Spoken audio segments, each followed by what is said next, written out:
Welcome to another episode of Pack Talking, where Ben just dropped out right before we started recording. So hopefully he's going to pop right back in right now. He was like, yeah, let's start this recording. And he just disappeared, which was technical difficulties out in Chicago area, I guess. Yeah, a little bit more suburbs of Chicago. But yeah, he's near there. Yeah. How are you? Well, let me introduce my guest, our guest, Steve. He's been on before, the best. He's a trainer in New Jersey. I met him at we met him at TCW. A fantastic trainer there, just knows his shit and killing it on social media. A new father. Yeah. Yep. You know, got stuff in the oven. Yeah. And always cooking over here, bro. So welcome, Steve.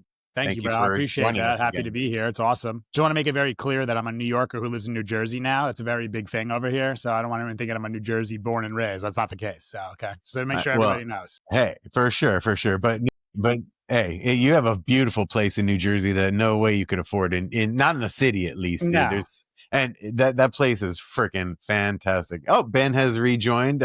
You're back. We're having technical difficulties. Hopefully we'll keep you in this time. Hopefully. I'm still listening though. Just know that if I don't, you heard everything? It's a yes.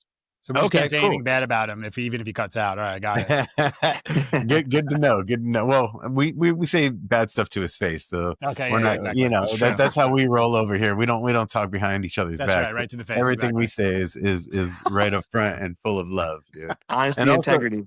Yes. Yeah. Oh, there he goes. He's gone again. And poof, like a fart in the wind. Yeah. And let me just introduce my boy again, Theo. He's chewing. Oh yeah, I haven't seen this guy.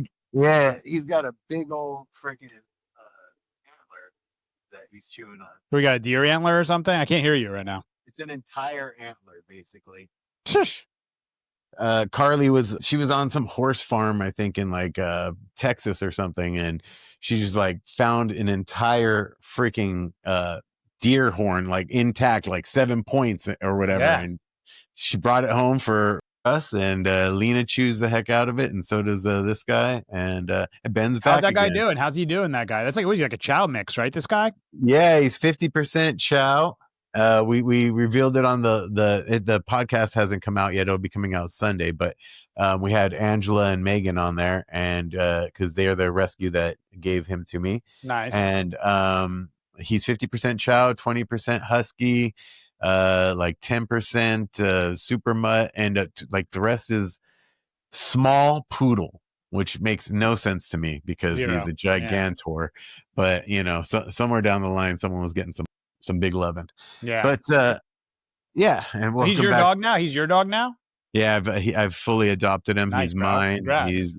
Bro. He's so there goes Ben again. He's so killer though. Like he's great with problem dogs that like want to start shit. He can get nipped in the face, and he's just like, okay, whatever. Just those are so key for rehabilitation to have those dogs. Exactly. People don't realize. They think like when they see us doing like rehab with dogs and stuff, they're like, oh, you get these dogs so good with other dogs, and they think it's just like you just bring them into like a dog park and like figure it out kind of thing. It's like, no, that's literally like a Hollywood set where you have to have exactly what dogs you want for that specific energy dog when you're doing rehabilitation, or else it's like you could go real wrong. You bring a dog in who's got aggression or things like that. You have one guy who wants to join in the pack fight or move forward in that one, and then shit could go wrong really fast. Super important.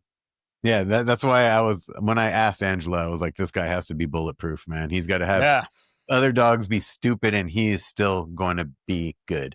Yeah, dude. That's like I adopted a guy, Pluto. I was going to do this dog as like one of the foster and rehome kind of guys, and I like do the media around him and stuff, this dog Pluto, and we ended up just keeping him. Because he's so good when it comes to other dogs, and like if dogs are aggressive or have issues, he's just like, all right, like, well, I'll just go over here then. It's perfect. Nice. If you have any video or pictures of that, like we can post it up here, little moments of like, we'll be talking over it, but you could show how how he is good. Because in the last episode, I showed a dog coming up and nipping this guy's face while he was drinking water, and he was just completely oblivious. Yeah. And so, like, it's like you said, it's important to have these guys in the pack, especially when you're doing rehabilitation with dogs that want to go. Yeah. So that sounds. What kind of dog is Pluto? He's a pity. So I got him from Brooklyn, the Brooklyn ACC out here. He was like one of these guys who was there for 6 months and next day was going to be euthanized kind of thing. So I went out there with Jamie from our team and our videographer just to kind of like see, like, let's see what's going on with these dogs here. And the goal was to like pick one to do rehab with, but we weren't sure because it depends. Sometimes they bring out like some guys who I'm like, I don't know if we could do this dog right now kind of thing. Like, but we ended up seeing him and they were like, yeah. I was like, who's the one? I asked the lady there. I was like, who's the dog who's like next to go kind of thing? And she's like, this dog Pluto is the next one. He's really struggling in here. And he was crazy in there. You would like walk in the shelter and like, it's just like the normal shelter. They're all going ballistic and barking. He's at the, so to the naked eye, he looked aggressive and looked crazy. They'd bring him out. He'd grab the leash and shake the leash and all this shit and everything.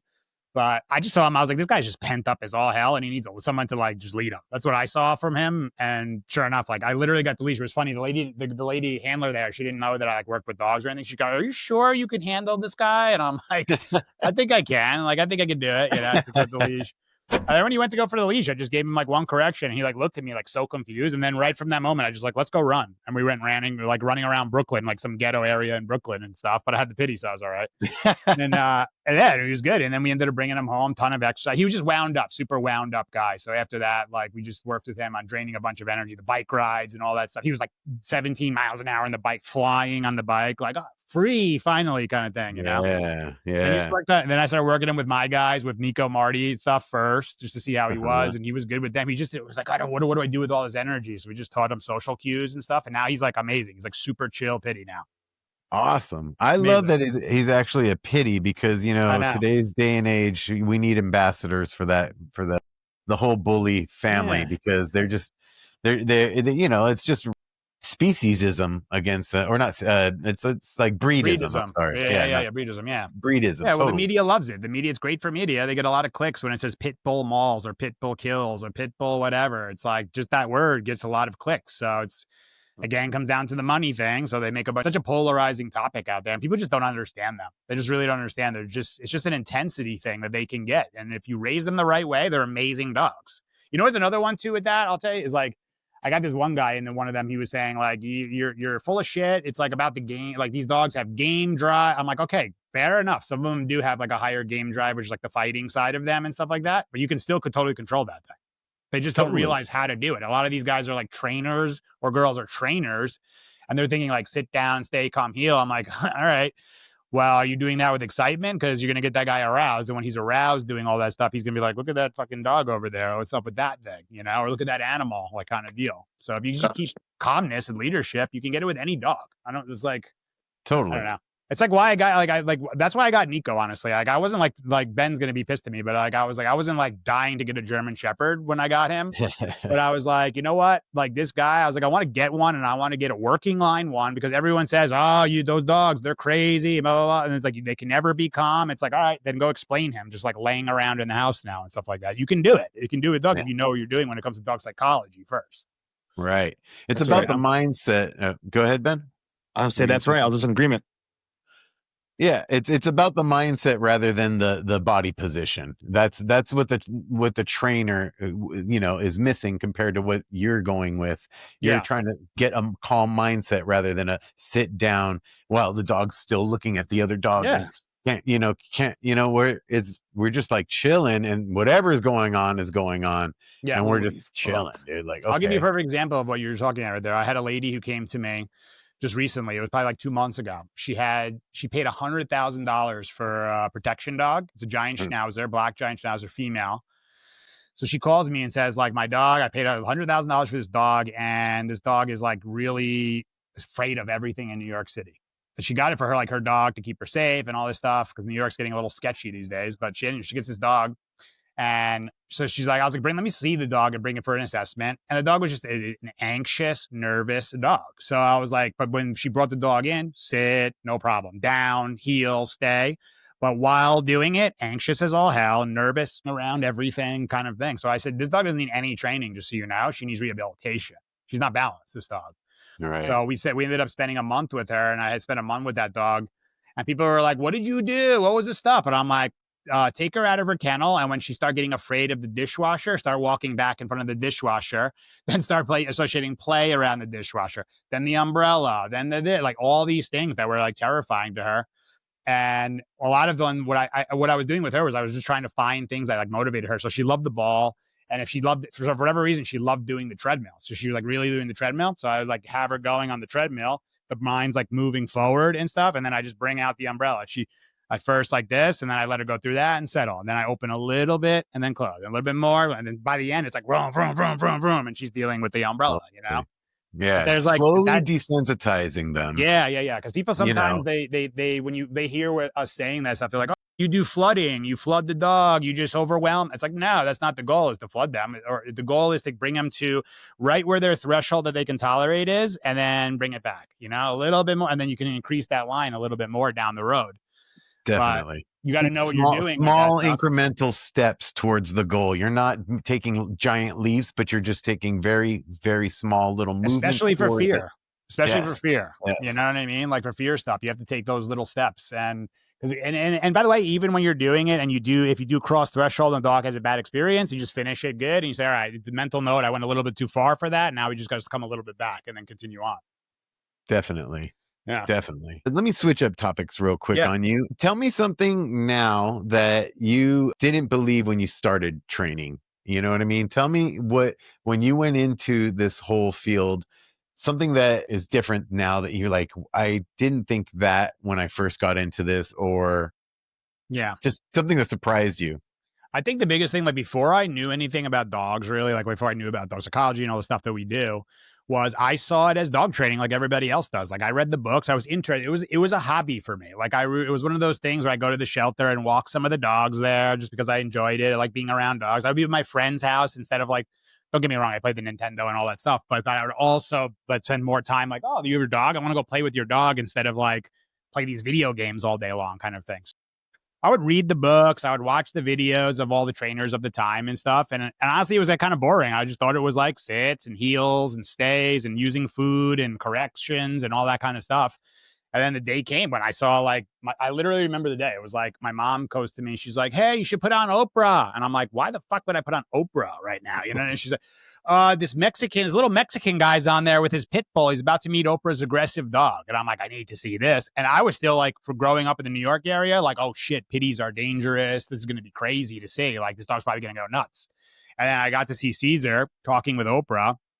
Which, by the way, that episode is so difficult to find now. I don't know if I can find it anywhere. I've never even seen the episode. I've heard him talk about it, but I've never seen it. So it's like Oprah standing outside with like her Cocker Spaniel at the time. His black Cocker Spaniel was like losing its mind, barking, growling, and all this stuff. And then he had Daddy there, and Daddy's just like la la la la la, like staring. Off leash? No, I think it was off leash, and he's just like, and he started saying to Oprah, he's like, you know, you're one of the most powerful women in the world. He goes, but your dog sees you as a follower. This little Cocker Spaniel sees as a follower. And I was like, what's that all about? And then he started talking about the energy and the leadership and all that shit. I was like, what is all this, by the way? Because it was just fascinating to me. I just resonated so much with what he was saying there. So I started looking more into it. And I was like, oh, this guy has a show? This is fascinating. And I literally was glued to that show. It was like my favorite show for so long. And I ended up doing that. So to me, it was like the biggest thing I would say that I learned out of everything is about how much the human's energy matters and working with a dog, and how much the dog's energy matters. Because like, most people in the dog training world is train the dog. And they don't talk about, well, who's that human training the dog, and what's their energy training that dog, and what are they doing? How are they responding to that dog? How are they reacting to that dog? How are they moving around that dog? Like all that stuff was like, wow, that's really fascinating, because it's like a parenting relationship with a dog. Their energy and what's the dog's energy at the same time, how they're reacting to the human as well, you know? So it's when done right, it's a beautiful like dance that they have, that bringing a dog out of its shell or helping it to not be so like excited to move forward or whatever it is, you know, it's this, the dog does that, and I do this kind of very gentle, like dance movement. And you learn over time. You learn how to move and how to do things over time, and dogs will teach you. They'll move away too fast, or they'll growl at you or snap at you. And like you learn over the year, they're 100% honest and 100% in the moment. So you just have to, and every dog is unique as well. Yeah, they all have certain tendencies that you kind of can see, but certain dogs are way more sensitive than other dogs. So, okay, I need to be way more gentle with that. Or, that's you know what I mean? That's a good point. I think people think that like when we work with dogs, we just like get them and like just start working with them right away. It's like when I get a dog, like for the most part, I'm like put him on a long line and I'm like, let me like learn about this dog for a while, figure out what his deal is first before I even come up with a plan of exactly what I'm gonna do. Obviously, we have somewhat of a plan, like just based on looking at them, but when I get that dog, I'm like, let me take him around this. Let me see how they respond to leash pressure. What if I move this way? What happens if this thing comes by? What do they do with all this stuff? Well, it's like, that's what you have to learn first before coming up with the plan. Like, how do you have a plan if you don't even know the dog? It's like trying to raise a kid like, hey, this kid has some issues. It's like, okay, just do this. It's like, well, what are the issues first? Like, why are they happening? You know what I mean? Yeah. I mean, there's some basic rules that every kid should follow, but when you really want to get specific with how to help each one individually, you need to like take into account, like, every kid needs good nutrition and every kid needs to run a little bit, you know what I mean? But exercise, similar to dogs, exercise doesn't affect shit. You know what I mean? Right. Exactly. That was kind of the comparison. There's specific things everybody needs, but then there's general things everybody needs, but specific ones to each individual need. That is, and that's like one of the biggest things I think I've come away with is how nuanced every specific dog can be and what each one can bring to, and it teaches me about myself in a sense. Of course. You know what I'm saying? So I'll tell you, like also from having a kid now, for having my son Steven for 17 months now, he's doing amazing, right? So we're not doing screen times. We're doing some things that like, some people aren't always doing and stuff, but like we bring him to places, we bring him to the restaurant, we bring him places and people are like, why is he so he's so well behaved and He's not perfect behaved, don't get me wrong, but like he's decently behaved in all these areas. He listens and all this kind of stuff. People are like, so what's the trick? What's the secret of the parent? I'm like, I don't know. I'm just doing what I learned with dogs, to be honest. It's so similar. It's so similar. Like he has like a meltdown about something. He loves walking up these spiral staircase. He wants to walk up the staircase. So he comes in, I want to go up the stairs. No, we're not going to go up the stairs now. So I'm holding a boundary firm. The difference between dog and child is like, then he gets a little upset about it. And then it's like, I'm telling him like, I understand you're upset about it. So I'm hearing you. I understand your emotions here, but the boundary is staying on it, or the rule is staying on this. You're able to communicate with words a little bit more than a lot more than with the dogs. Yeah. Right. Yeah. How much harder is it for infants though, or like babies, when they're in that newborn stage compared to a 1-year-old? Which is easier for you to deal with, Steve? Like the newborn thing, it's very like you can obviously you can do a little bit of communication, but they're not able to like say any words, and you can kind of like see what they want. But now, like as he's 17 months old now, you can communicate a lot more of what the hell's going on with him. So now I can understand, like he knows the animals and all these things, and he can say like stairs or outside or truck, and like no, like. And now he's learned like, hey, do you want this type of food? No. And we're like, okay, you don't have to have that food kind of thing, Do you want this? Yeah. We obviously don't like let him go, do you want anything? But it's like this or this. Do you want this? No. Okay. Do you want this? Yes. Okay. Let's have that kind of thing, But Sweet. yeah, it's very, very similar to the dogs. And people are going to be like, think I'm like dog training my kid or something, like putting a leash on him and shit. But it's not, I'm saying more in the sense of like same thing that you do with a puppy. Like I let him, in this backyard, I let him explore like I would a puppy. Like I give him a decent amount to explore and go do things. And then when he gets too close to the edge, boundary right there. Hey, we don't go past this part. Okay. I'll come back this way. Show him around. So it's a lot of that stuff. I'm letting him explore and like letting him do things, letting him see stuff and test things out. I don't know. A lot of redirection. Yeah. Cause you're not really telling him no for that much stuff. Like it's more like, oh, this is happening. Go over here instead kind of thing. But yeah, it's like it's super similar to what I don't know about you guys, but for puppies, for me, like I don't really like say, okay, now I'm gonna train this puppy. I just like get the puppy and like do shit with the puppy, and then like if it does like things we don't want, I'm like, nah, we don't do that. Good job doing this. Like, don't go past this thing. And then they're like, oh, all right. As long as you do it with calm, confident energy and you follow through, they get it. Same thing. They just follow you through your daily life, and when you see something that you need to address, you address it, and that's kind of basically it. Shape it. Yeah, exactly. These people do these like puppy classes, and they bring these like these kids, they bring these dogs, these puppies to like with a bunch of other immature puppies together, and they're like barking and whining, and they're just teaching obedience. I'm like, you don't need to learn about obedience right now with a 10-week-old puppy. What you need to learn about is like how to lead that puppy, how to socialize, expose it to stuff, how to like stay calm with it and guide it. And that's the things they need to learn, not about like sit. Because once the puppy sees you as leader, teaching it to sit, like take food and go up in the air. The dog sits down. You're like, sit, there you go. Like, wow, it's so difficult. It's the easiest thing ever to do. But getting that dog to trust you, to respect you and all that stuff, that's not easy to do. So that's the stuff that people should be focused on. And they should be having these dogs around all different types of the puppies around adolescents. They should have them around 1-year-olds. They should have them around older dogs, senior dogs. They should have them around some fronts, some middle, some backs, and then they can learn how all the social cues. Oh, I don't pick on this more insecure dog. Now, this dog's telling you he doesn't want you near him. So you learn how to do that. When this dog's doing this, you're allowed to do, they learn all that stuff from being with all different things. So that's what we're doing. Of like, I started thinking about us, like when I went to school, we were with a bunch of kids and you just learn from other kids with one like human there. Whereas like, where did you learn the most? It was like when I would go to like work with my father, you know what I mean? Like you're meeting all different type of people and like I'm meeting adults and I'm meeting other, like that's where I think kids and dogs learn the most from, is from learning from all different types of people or dogs kind of thing. You had a post recently where you showed some breeder had a bunch of puppies but to get to the food, they had to run through all these obstacle course. Yes. Yeah, that was a great post. I love that one. Yeah, you talk us through it a little bit and explain what you loved about it and why you wanted to post it. Yeah, so that video I saw, I'm like, people send me all these videos now because I do the video reviews now. It's like someone who said it to me recently, they're like, you're like ridiculousess for dogs now. And I'm like, oh yeah, that's actually pretty interesting. I don't know if it's ridiculous, but whatever. But no, yeah, so I saw that. Yeah, I saw that video and I was like, this is great. Like, so, a lot of breeders do, or a lot of people do with the puppies, is they just like kind of have them around, let them stay in an area, they feed them, pee, and then there's like, here you go, take your dog kind of thing. But this lady had basically created with her corgis like an obstacle course to like, there was like the balls there was like water, there was like a little bridge thing she had, like bottles and all this kind of shit to build resiliency with the puppies.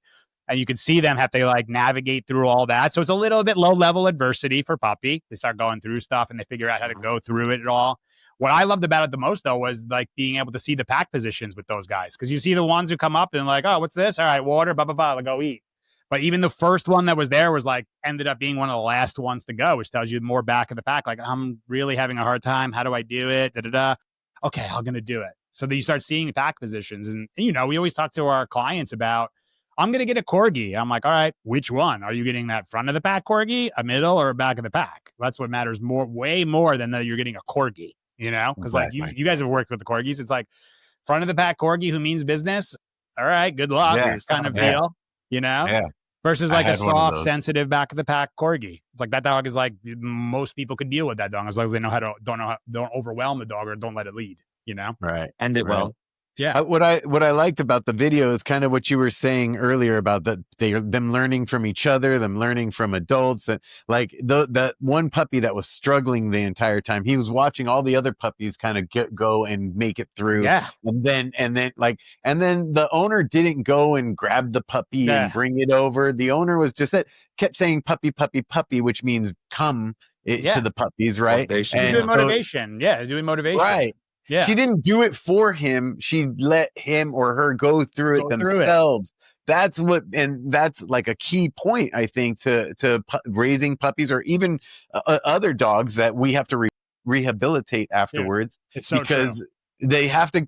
The world, you can't stop the world from having stimuli. You can only teach the dog to go through that stimuli. Yeah. You know what I mean? There's going to be adversity in the world. Things are going to happen. Right. You can't remove all the squirrels from the world. If your dog wants to go for squirrels, you have to teach your dog to be around squirrels so that it doesn't want to go after squirrels or look to you. Or you want to hear something funny with that? I'm literally doing that stuff with like my son. So like let's just say like he's got a ball and it like goes underneath like a chair or something. He looks under, he's like, ball. And it's like out of his reach. I don't just take it out and hand it to him. I put it like halfway, like just where he can reach it. And he's like under there trying to get it. And he gets it out. I'm like, wow, look at that. You went all the way under and got it, and like reward him for it and stuff. Right. Yeah. That's and you great. see him. And now all of a sudden, what happens the next time it goes under there? He's like in that shit trying to go get that thing out. You know? I'm trying to raise him to be a warrior. Yeah, I'm not raising some soft kids here because like the world's not a soft place. It's a hard place. There's a breeder. There's a breeder near me that actually it breeds like some type of small dog. I think it's a Cavalier King James or something like that. But she takes in other people's puppies from different types of breeds, and she has a puppy enrichment course. So like that 6 to 8 week mark, they'll have she has different options. Like you can bring the female in that's about to have puppies, and she can like create a very good environment for the female, for like the dame, I guess is a nice way to say it. She makes a nice environment for the dame, and then right away with the puppy starts stimulating them, and just That's bringing great. different. Yeah, it's all different breeds though. You know what? That's something that I don't think people talk about enough is like the first 8 weeks too. Everyone always talks about, oh, I got the puppy at 8 weeks. What do we do? And stuff like that. But those first 8 weeks are so critical for puppy too, that how is that puppy being raised? Like, is that a puppy? Because is this puppy coming from a puppy mill, ripped away from mom at like a few days old type of thing?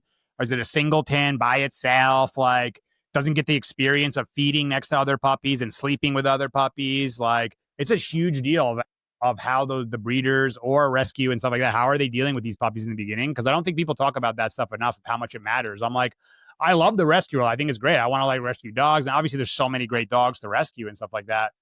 But you can really see it obviously more in breeding dogs, because you see the people who have the dogs, you see them with the puppies and stuff. So like my shepherd, Nico, he came like at 5 weeks old, they put him with the adults already and like all the other dogs. And he came here like, I'm great with dogs. I don't care. At 8 weeks old, he's like with the adults, no problem, things like that.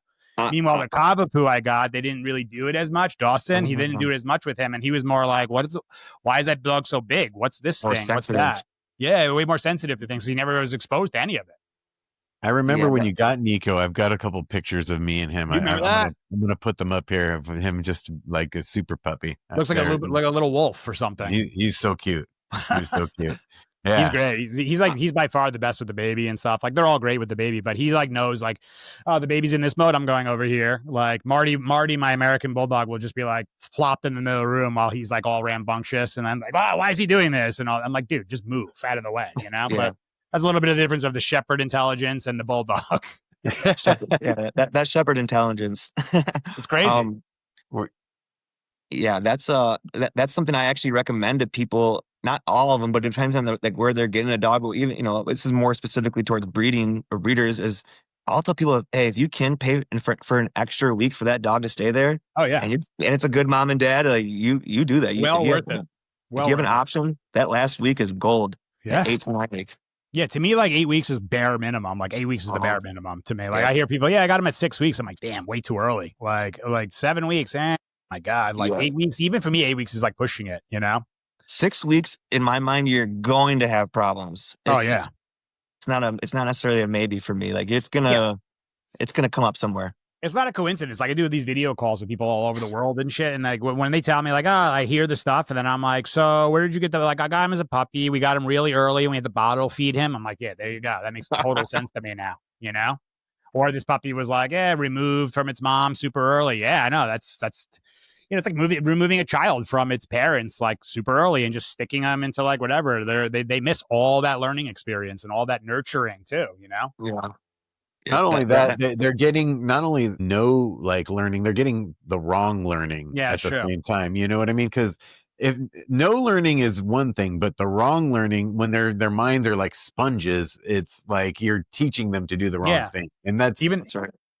And that's I think the problem is people don't have the knowledge of what the right thing to teach dogs are, and that's like that's super important. Yeah, that's it. And you go online. This dog training world is full of just people just like teaching about training techniques and tools and all that shit. It's like that's not what people need, in my opinion. Everyone, I mean, I don't know about you guys, but like for me, it's like I do these sessions and like a lot of times we're not even like training the dog. I'm just like talking to them, and then we're talking to them like, what makes you feel this way about the dog? Like I had a lady once who had this dog who like the dog. I don't know if I told you guys the story or not, but it was like a lady. The dog was like literally biting people coming in the house. It was a nervous rescue dog, like probably 40-pound dog or something like that. And she literally says to me, she goes, I know I have to correct her, but I just can't do it. So it's like, this is not a training problem. So then what do we find out, right? We go through this thing. I'm like, so I started kind of like guiding her because I never tell people. It's like, oh, it's from your childhood and blah, blah, blah, blah, blah. But I'm like, so like, what do you think's happening? She goes, I don't want to be like a dictator to her. I don't want to make her feel like I don't love her and all that stuff. I said, so how was like your childhood? How were your parents with you or your caretaker? She's like, oh, my dad was off the boat Italian guy from the Bronx. And he was like hardcore guy, very like quiet, go over No there, emotions. like Hands dictator off. type, right? So I said, so maybe you had that as a child and now you're trying not to do that to this dog, even though your dad didn't know what to do in that moment. He was off the boat Italian guy trying to figure out how to live in New York City and all that stuff and survive. And he didn't know how to raise you the right way. So now you got like a not unhealthy version of what leadership was. And you thinking putting a boundary or setting rules with this dog is going to be the same as what your father did to you. Mm-hmm. She was just like, Definitely. holy shit, you're right. That is what's happening. And then sure enough, she grabbed the leash, correct the dog. And the dog was like, oh shit, how come you didn't tell me that? Yeah. No, I always use the analogy fear versus respect. I said, you just have a confusion on what fear is. Yeah, true. Or what respect is. And I'll give them analogies like, do you fear fire? They're like, oh yeah. I'm like, well, how come it's over there in your stove? It's what heats your house up. It's the ocean. Do you fear to respect it? The rules and boundaries are designed to keep you can safe. have both. Yeah. You can but I think like that's what a lot of people, like generally speaking, a lot of people had like fear as a child or insecurity or anger or whatever was developed there. And then they see it as like, that's how like I'm supposed to like show respect. Like that's not what it is. Like being fearful is not getting respect. That's not respect. That's fear. It's a different thing, You're angry and frustrated in that moment. The energy. Yeah, exactly. You have to change. That's what a lot of people think. Like if you correct a dog or do anything like that, it's like you're mean and you're hitting it's like, no, that's not what we're doing. We're creating rules, boundaries, limitations, which makes the dog clear of what they're supposed to do in their life. You know what I mean? Like, to me, it's borderline unethical. These people who say like you should just never tell a dog no and never correct a dog and just only reward positive things and stuff like that. I'm like, that's borderline unethical because you're literally leaving out half of the equation of teaching also a dog what not to do, where they can't go, and then it leaves them unclear. They're not clear about this stuff, and then they're constantly having to redirect. The dog's like, why do you keep doing this motion? I'm bringing me over here. Or like, I want to go over there. How would the mom teach that dog that in that moment? Exactly. You know what I'm saying? That's what we're kind of trying to emulate is what the pack would teach, how they would teach the dog in that moment. And that's the dog psychology of it, Think about this, like when you put a group of dogs together, do you see them like instructing each other and telling them what to do? No, they're pretty much don't do this thing with me. Don't do that. They tell each other what they don't want or don't want to have happen. Mm-hmm. Yeah. So like a dog goes, I want to play with you. And I'm really excited, dog. All right. So I'm telling you, I don't want to play with you like that. It's like they're not telling each other what to do so much. They're more telling each other like, don't do that. Don't enter my boundary this way, Hey, your excitement's way too high. You need to put a limitation of that if you want to be near me, kind of thing.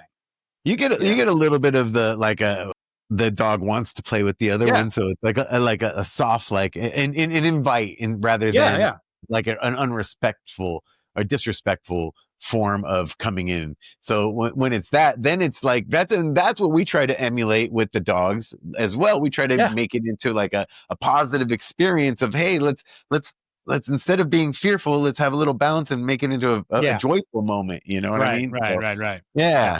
Hey, Steve, which one of your dogs is the most playful out of the three? Because you have 4, I guess. Pluto.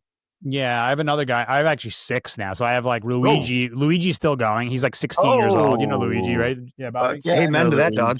Yeah, I know. He's still going. I equate it to just him living out here in the ranch and living a ranch life. He just chills out here at the ranch. He basically lives with the dogs so all the time. So he's walking with them and socialize. So he keeps his mind like going, Then I have another guy, Ryder, who I just grabbed from a rescue. So we're doing like a foster with him and gonna try to find him a home. He's like a pitty, like houndy kind of mix, like a brindle guy.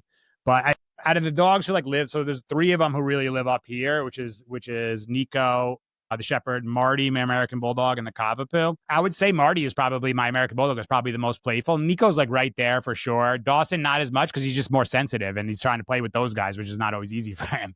But yeah, Marty can definitely bring the party. When he gets going, it's like, 100-pound American Bulldog going. And it's like, he's like, yeah. And he's also unneutered. I kept him unneutered and stuff. So he's like, there's a lot of energy there when he gets going. I love when they start to play and they do that little like their whole feet. They look like a little rabbit kind of like. Do you know what's great about it though? Is Marty like loves, he gets these zoomy things. He gets like the spin cycle and he just takes off all around this place. But then Nico goes and chases his ass, but he like herds him. So I'm like, Marty gets to drain Yeah, Marty gets to drain all of his energy and running all over the place, but then Nico's like cutting angles and like stops him on his thing, like tackles him to the.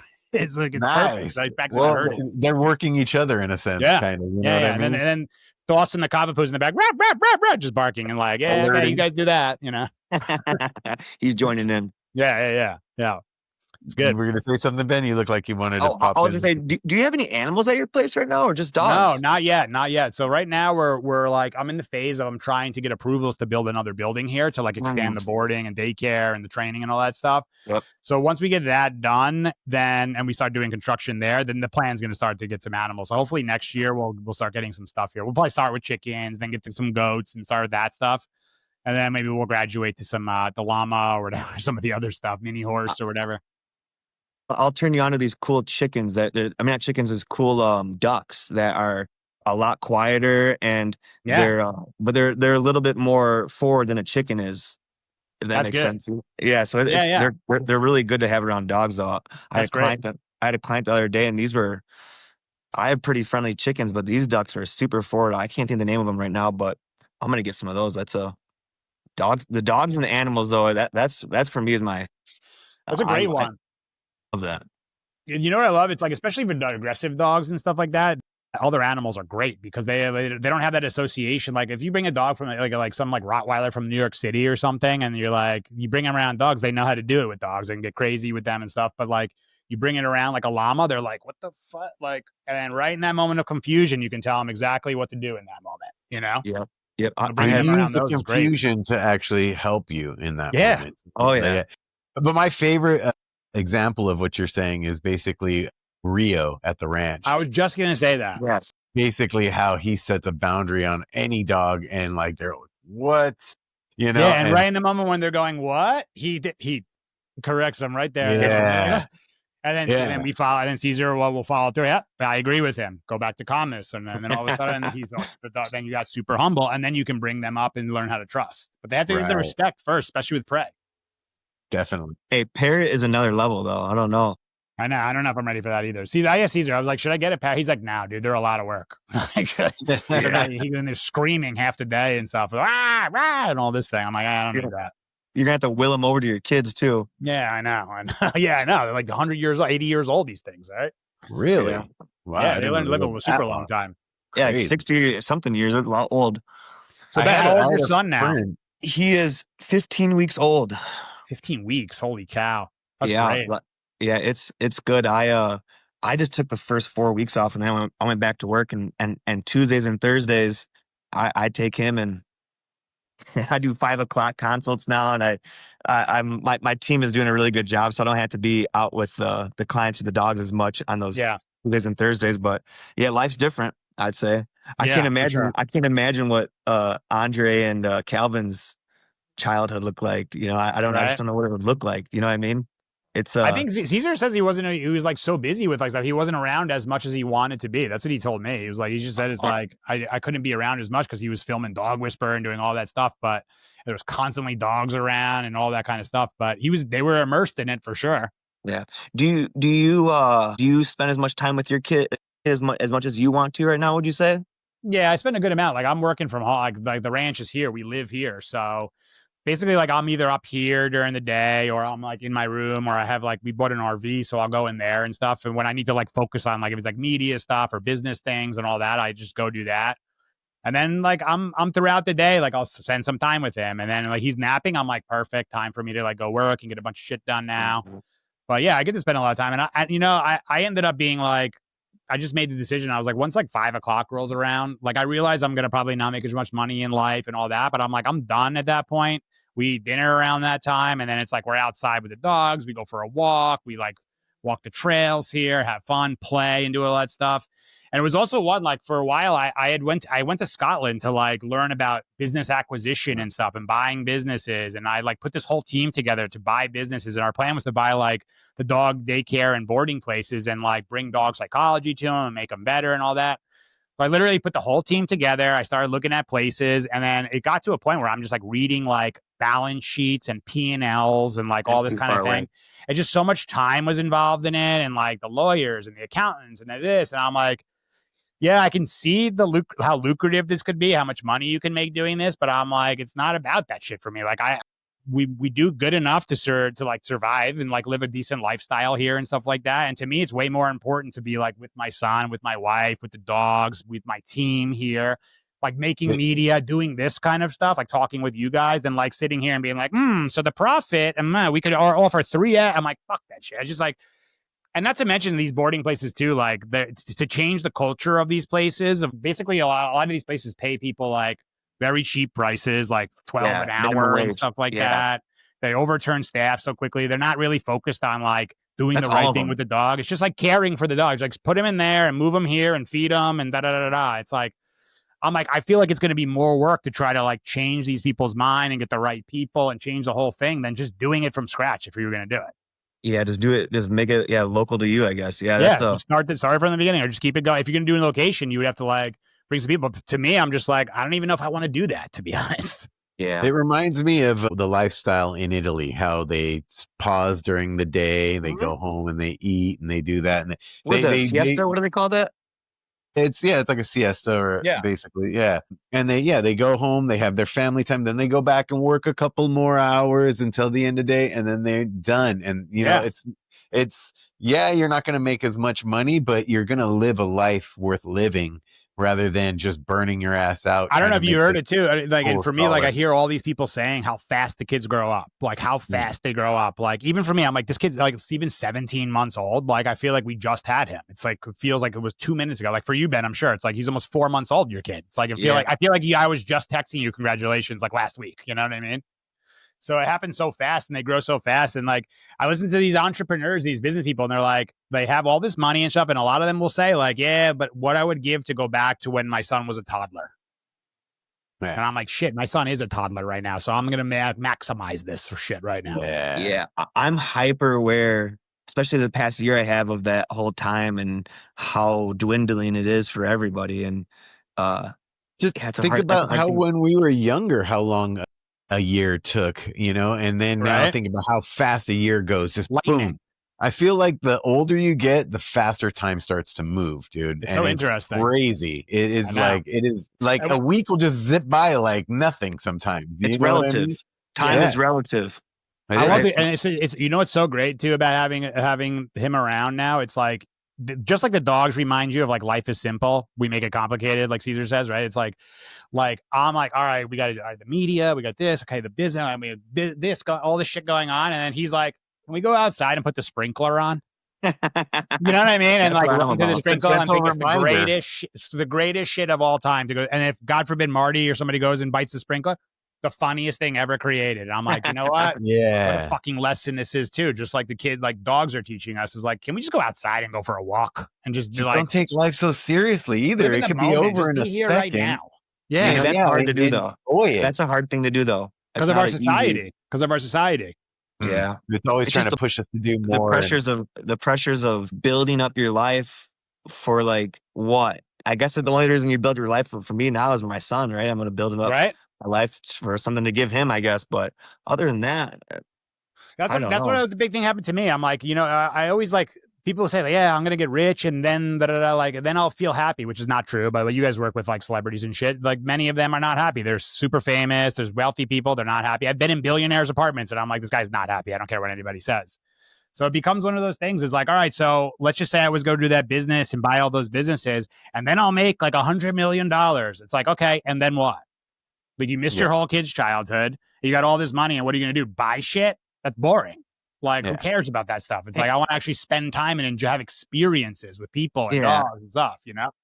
That's the value, is the experience of changing that person or growing that person or helping them with their dog. That's the value. I don't even care. My team doesn't like it, but I don't care about the money. I care about the feeling of helping somebody out. And I just did a post today. You would love it, Bobby. You see it? The one with the $1 Million Man one? No, I saw the one with the WWF singing. Yeah, that's the $1 Million Man song. It's the $1 Million Man song. How much money you make from social media? 2 cents. It was 2 cents. Like, so people are like, somebody comment like, yeah, all you do. I changed the name, by the way, on it because I didn't want to like blast that person. But it was like, like, you just do this shit for money, blah, blah, blah. And I'm like, I put the money, $1 million man thing. And I go to my bonuses and it says literally $0.02 for the month. Perfect. Yeah. No. So I'm like, I don't do this shit, this posting for the money. I'm like, of course that stuff helps with business. People get to know you, have the social proof and all that kind of stuff and get attention. But the real reason is to help people and get people going. Because remember, like, I think about myself when I was like, God, if there was only someone like more than Caesar, or like who I could have watched really more stuff up and got all the nuance and all that stuff, that would have been amazing to help me. Because then we're spreading good energy and people can get more balance and they could have more balanced dogs. And then they tell a friend and they tell a family member and that shit spreads. It's a freaking thing that spreads like a good virus, let's call it.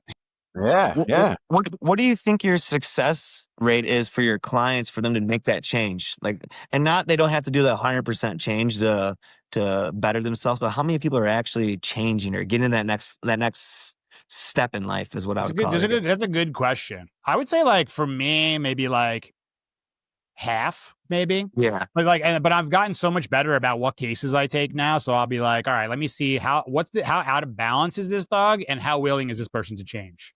Because sometimes, like, you have someone who's like, they're willing to change a little bit, and then they have like an excited lab. It's like, all right, I could take that case. We don't need them to make this drastic change kind of thing. Yeah, we'll be successful with this. Yeah. Yeah, but if I get like the person who has like, a dog who's like got real issues, and they're like, yeah, like we need you to train. I'm like, nah, I can't help you with that dog. It's just, I'll tell you one that Caesar told me years ago. I remember I did a session in Hoboken.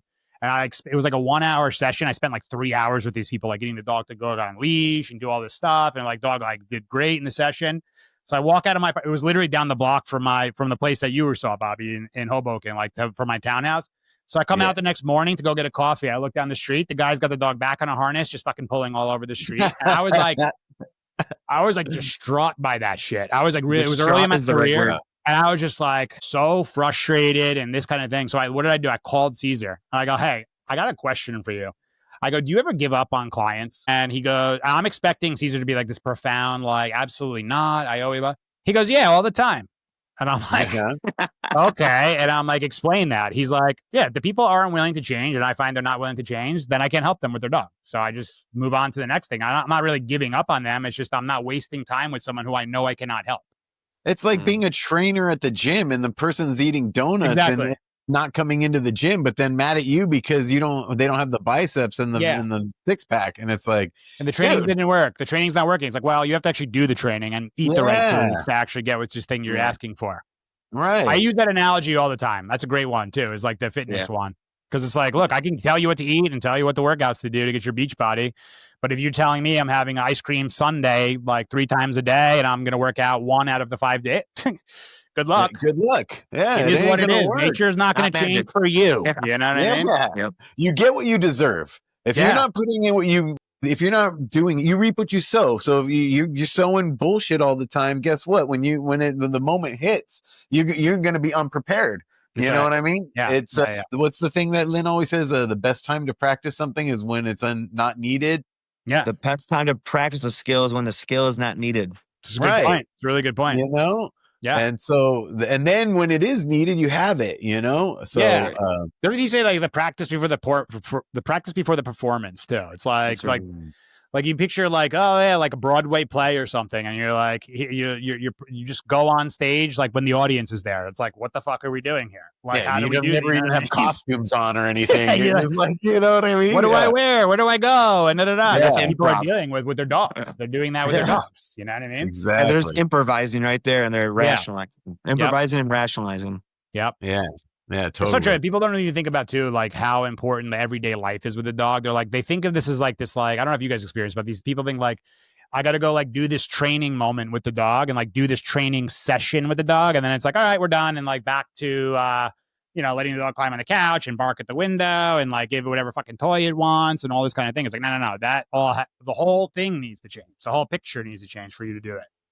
To me, it's like someone saying, I meditate and then I expect something out of it. But the thing is, you're sitting there to meditate so that when the real practice is when you're done meditating, you bring out that in the world, the issues are coming at you. And because you meditated, you can deal with them. That's right. You know what I mean? It's like the 20-minute meditation isn't like you didn't like finish there. Like that's where you learn to like see the beginning. Yeah, like, oh, I see these thoughts that keep coming through my head. Well, I'm paying attention. I should probably pay attention to those during the day when it's telling me you're no good or like, hurry up and blah, blah, blah. It's like, what the fuck is this? Yeah. Like, I'm not the paying attention to practice that. begins at the end of the meditation. The meditation is just to prime you for the day. You know what I'm saying? And it's also another good one. Like I said this, like the religion, like however you want to describe religion. I'm just saying the people who like go to church or temple or whatever they go, right, to the places. They go there for their 1 hour thing, and then they're like, get in their car and they pull out and they're like honking at people and like yell. You know what I mean? It's like, yeah. So just going there doesn't finish there. Yeah, it pushes me away from religion, kind of. Yeah. I know. Not kind of, a lot. Yeah, I get it. It's like it's. But it's the same as the gym analogy. The same as it's not the actual like that moment. It's what you take from that moment and do it with the rest of your day. You know what I mean? It's the training session, the meditation, the religion, they're all priming you for the rest of the day. If you don't take what you've learned in those prime moments, it's a waste. You shouldn't even do the priming. It's, you know what I mean? And so that's the key, in my opinion, it's actually practicing it's actually doing it, what you practice. That's it. The work. And the performance is life. The performance is life. You know what I mean? That meditation is your practice. If you go to church, that's your practice, but then you have to perform that shit in the real world. Exactly. In your real life. In the moment of. Yeah, exactly. When the shit hits the fan, that's the whole point of trying to become better at something, is when the squirrel comes, you can have control of your dog, or you know what I mean? Like it's but when you feel like the negative thoughts coming in, you can be like, okay, I got to get away from that, you know, instead of dwelling in it. And it's little things like all connected. All these things are connected, by the way. Yes, 100%. I had a lady, like this lady who's on TV, and she brings her dog here. The dog's like super reactive in New York City, right? So I'm like, all right, like let's see, let's start with like just keeping your dog like on this bed for fucking over 2 hours with nothing going on. She can't get the dog to stay on a bed, right? So I'm like, so let me ask you, if you can't get your dog to just stay on a dog bed with nothing going on, do you think this dog's going to listen to you when like another dog is barking at it on the street in New York City? It's never going to happen. Yeah. So this is the stuff you have to start inside, and then we'll go get to these dogs. But you need to be able to claim. You couldn't even claim the couch. The dog could come on the couch, and it's like a weak little dog, you know. But and I'm like, this is exactly why your dog is a lunatic on the street, and when he's walking down Fifth Avenue in New York City, you know. Yeah, it just turns into people's will. It just turns into the people's will. So that's why I do more Tony Robbins training than Caesar training out here. Yeah, I got to motivate people, and once I give them motivation. That's the hard part for me, is once I give people the motivation and I'll get them to a certain point, the motivation can fade. And that's the hard part for me. It's like people that know that can do it, that have done it, but then can't follow through. They got to do the habits. That's the thing. They just got to like stick to habits, because like motivation fails eventually. Like it's like, I'm going to do it. I'm going to do it. I'm going to do it. It's like, but like, cool.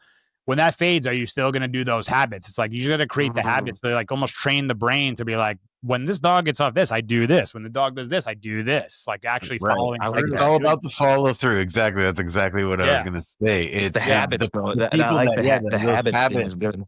Mm-hmm. And these dogs are exposing people, because they're like, you know, it's like, well, I have enough patience for 4 times when he gets off the bed. I'm like, that dog has enough patience to try to get off the bed like 49 times. So like, this is where you have to learn about your own patience. So this dog came into your life to teach you that you are an impatient person. This is a fantastic thing, and you can now learn about patience. Yeah, I love that. Turn it into a learning experience rather than a scolding experience. That's right. Yeah. I mean? It's more, we're trying to get people to discover it, to see it for themselves, not be like, you're not patient. Because then what are they going to do? Defensive in a second. Like, I don't want to hear you. But if you say it to them, be like, maybe that I don't know, I'm just throwing this out there. Maybe this dog came into your life to help you with impatience. And they're like, oh, really? Yeah, maybe he did. And they feel like, yeah, I'm coming up with this thing too. You're right. I'm seeing this, you know? Totally. I love that part. That's a good one.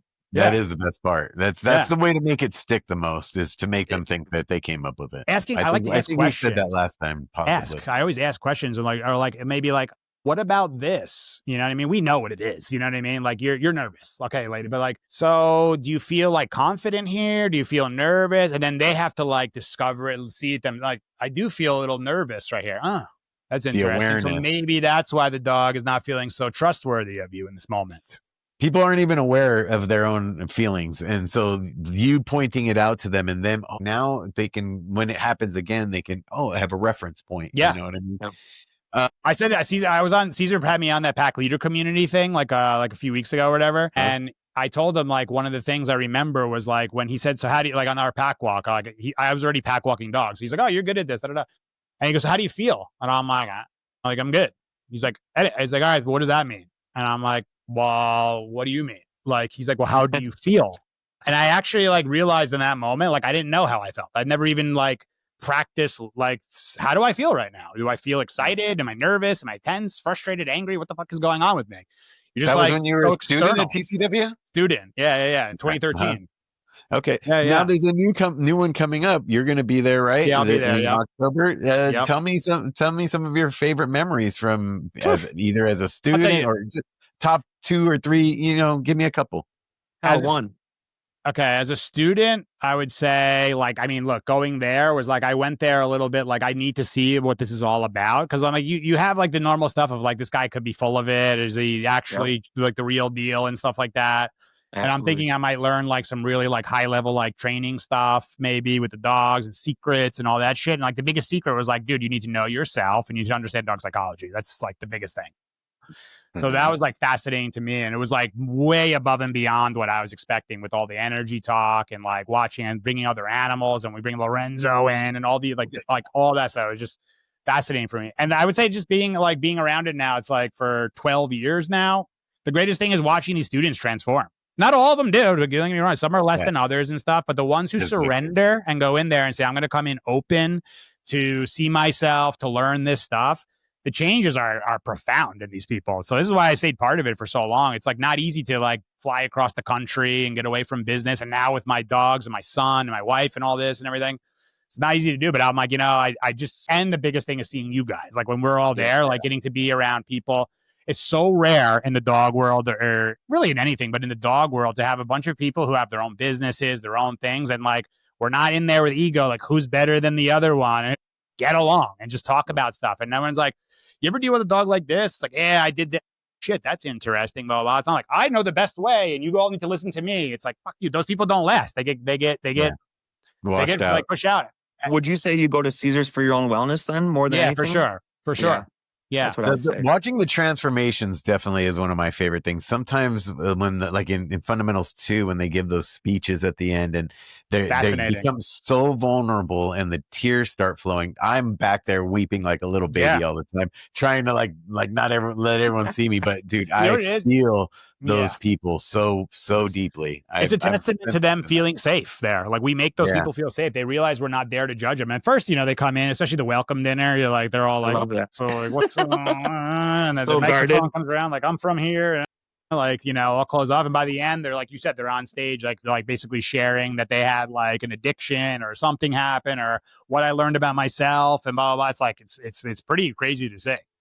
It's beautiful. It is. It's a miracle. It's a miracle in front of us. You know what I mean? The way they go in with one mindset and they come out with a different mindset. That to me is the biggest miracle anyone can truly have. I just love that people come there thinking it's like dogs. It's dogs, and it's all about them. It's totally. Like, they realize so quickly. Holy shit, this is about me. Wow. Wait, what? Yeah. My mom went to the last TCW. Did she? You went there. Yeah, and she went there as a student, and she's like, she just wanted to see like what I was doing and kind of get a better idea of it. And what'd she think? Oh, she drank the Kool-Aid, I'd say. And at first though, Melina was her teacher, and she's like, oh, I'm just gonna watch everybody. And Melina's like, you're gonna grab this dog, and my mom loved it. My mom loved it, and she's like, I was a little disappointed they didn't ask me to be a red shirt, but. But that's a good point, though, too, is like the people who come there and they don't have the ability themselves yet to push themselves. And we can like just nudge them just enough to get like, all right, I will try that thing. Holy shit, I can actually walk this dog. I can do this thing. Yeah, that's a good point, too. What Todd says at the opening dinner about get uncomfortable being uncomfortable. That's the whole point of, and that to me is the life, point by the way. Life. Life. Exactly. That's totally the point of life, is to find what you want. And then if it makes you uncomfortable, still go through it a little bit. The only way out is through, And so That's it's where like you're Tony Robbins. He says stuff. like the certainty and uncertainty is like being able to be certain in uncertainty. It's like, what's going to happen here? I don't know, but I'm certain in myself that I'll be able to handle this and I'll be able to deal with it and I'll surrender to whatever happens or whatever, you know? The cave that you fear to enter holds your biggest treasure or something like that is what Joseph Campbell said. That's a good one. Yeah, it's not anticipated. Like the thing, people get crazy with me. They're like Cassie's 7 months pregnant. So they're like, are you so excited for the new baby? And I'm like, no. And they're like, what? What's wrong with you? Like, I'm like, I'm living in right now with her 7 months and I'm enjoying this. I'm not like creating some story and image in my mind of what this birth is going to be like on this kid, because then that's something that now can be like hurt or damaged, or it could go opposite way. And then I'm going to be like, wait, this is not what I expected, and create this whole thing. I'm like, I'm just here now. And I did it with Steven. And it's been great doing it that way, because if you start anticipating what's going to happen, it's going to be like this. That's just anxiety to me. It's like anxiety. That's really far away from most people, though. Like for them to understand that concept would be that you were. To me, that's almost a religious experience, though, is being able to stay present in the moment. And Ben earlier was saying that he like shuns away from religion, but to me, to be present in the moment, that is like a divine moment. And we're always having them, you know what I mean? It's like, that's the only thing we have is this divine moment. The past is gone and the future is not here yet. So it's like presently is one of the most beautiful ways you can live your life. It's so true. So many people are just living in the future. Like, what's going to happen? What's going to happen? That's all anxiety. You're not even here now. So of course you're going to be in pain. You're going against Mother Nature and potentially God. That's what you're. Or even like, I just want to make more money. I want to make more money. Like they're not able to just be happy with where they're at and with what they have. I like to say, if you're not happy with what you have, you'll never be happy with what you want. Yeah, it's like what does Tony Robbins say with that one? It's like what's happening, what life happening for me instead of what's happening to me. That's right. That's you. Yeah. It's so even the things that seem like, damn, what's this whole thing? Like I was through some rough shit in my life. And at the time it was like fucking brutal to go through. But I'm like, thank God that happened actually. Because it changed the whole trajectory of my life. That happened for me, even though it was such a painful thing, you know? That's hard to look at. That's hard to look at. It's difficult, especially in the moment, you know? People don't like that. People hate that actually. If they're in avoidance of their life, you point that to them and it makes them feel or if they're in pain, their life. Right? If you're in pain about something that's happened and then you tell them that, hey, this was actually an opportunity, you know, it can go one of two. It depends on the person, in the moment. Like, is the pressure going to break them or is it going to turn them into diamond? You know what I mean? That's make or break. That's it. Like, pressure is going to be there. It's your reaction to it, one way or the other. But we've been here for an hour. For Theo and I, we want to say thank you, Steve, and for Ben as well. Thank you for coming on. We can't wait to see you in October and hang out and get talk all that new California. Ben, you're going to be out there or no? I'll be there, buddy. Nice. I'll be there. Great. That's great. So we'll all get together. That's going to be fun. It's going to be a good time. Maybe we'll film some lives or some shit while we're out there so people can see. Definitely. Yeah, for sure. All right, thanks for coming on. We appreciate you, and thank you for having me. Appreciate you soon, it. Huh? All right, peace, everybody. All right, later.